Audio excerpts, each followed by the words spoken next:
Hey, Coach, we're live here with the media. We'll go first to Sophia. Oh, lead off question. I'm going to try to make this short, but Bruce, I was just wondering when you split up, you changed the forward lineup obviously quite a bit. And when you split up the top line, do you think in a way, it's hard to say, but in a subconscious way, maybe sometimes some of the guys were relying on the trio of Bergeron, Marchand, and Pasta as they've bailed them out many times to kind of do that. Now that they're split up, they're kind of like, okay, wait a minute. We all have to step up. Not saying that's a conscious thought, but do you think subconsciously that was sort of there? Well, listen, I think they're elite players.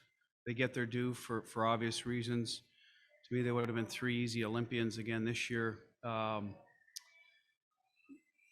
So I think that's always going to be around a little bit, that they're going to be relied on and players will lean on them.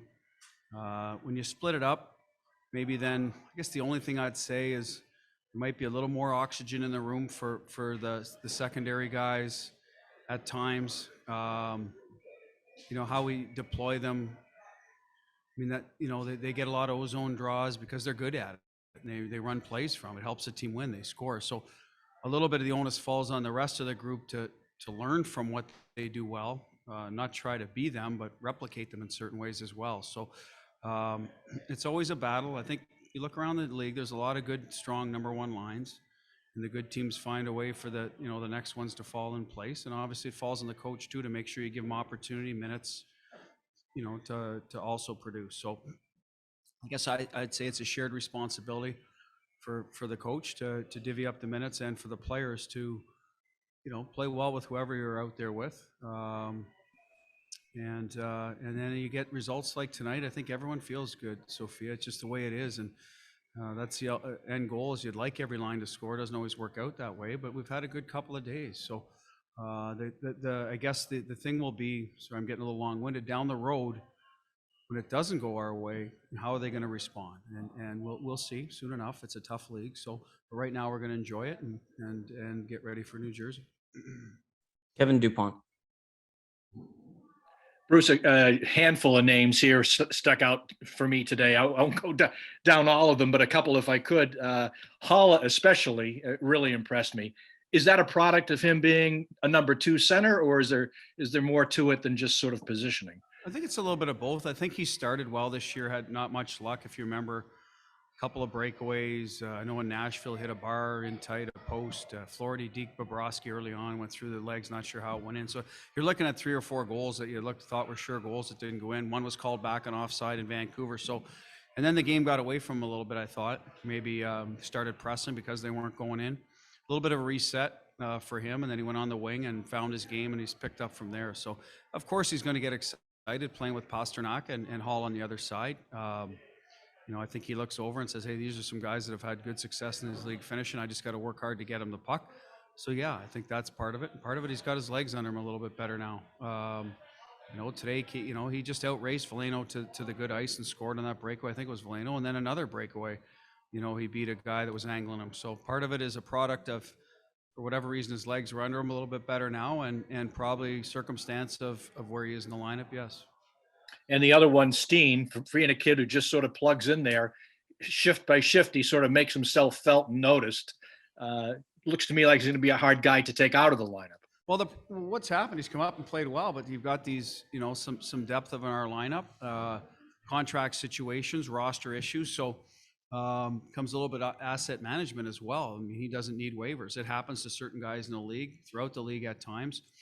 And eventually you push your way through where you won't get taken out, and then you adjust your roster, right? So that happens to a lot of different teams. Today it happened to be a situation. Cooley goes on COVID yesterday, and Laser finished the game yesterday, but was a little banged up. He could have played if we really needed him to, but we got a fresh guy that's playing well in Providence, young legs back to back, so he takes advantage of it. So yeah, we got a decision to make, when it comes to him. And those are good decisions when guys push their way up. A little bit of youth in the lineup, I think, does every team well at times. Some energy. Freddie brought a little more today on the wing. Good for him. That whole line, I thought Nose was outstanding. So happy to see him score.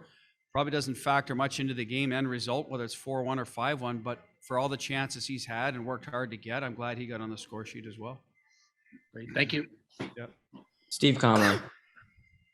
Bruce, obviously, is a solid win up and down the lineup. In a win like that, the goaltender might get a little overlooked. But how big was Swayman's performance, especially in that second period? Yeah, I thought the first we were the better team, came out ready to play in a back-to-back on the road. So good for the guys. Credit to them.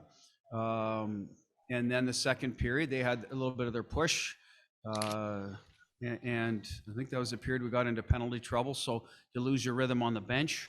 But at the end of the day, yes. And Sway's been pretty good at that. A little aggressive on the first goal, sort of settled down a little bit after that in terms of how aggressive he could be, because they do run 3 high a lot, Steve, and work their way to the net with the other 2 guys. So I thought he made a little adjustment. It looked like anyway. I don't know, goalie Bob probably better be able to answer that in terms of his aggressiveness and knowing what they were up to.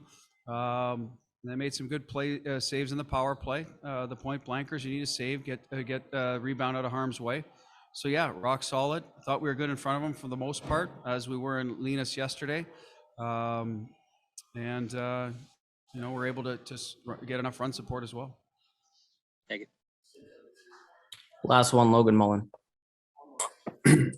Bruce, with Holla, Foligno, all these guys kind of starting to score a little bit more over the last couple of days, do you feel like you guys are starting to become the team you sort of envisioned going into the season with all the depth up front? Yeah, I thought we certainly felt we'd score more. We had some guys in the league that had proven they could score. Some of it's secondary, obviously. The guys we brought in, and we just happened to put them on lines together as opposed to. We shouldn't say together, but some of it was. I mean, Hall and Foligno were together with DeBrusque, and Goyle and Smitty had played together before. Nose we thought would anchor that fourth line. So you're starting to see, yes, a product of how we envisioned it. Sometimes it takes a little while to sort of bake. I think Foligno getting hurt early on, Smitty getting hurt early on, threw the lines out of whack a little bit, an opportunity to get some chemistry. So, but teams go through that, little injuries, a little COVID. Hopefully some of that or most of it's behind us, and we can stick with the program and see it a little more in the long term. Thank you, Coach. Yep. You guys got any questions for the league staff or the video guys? They're here and ready.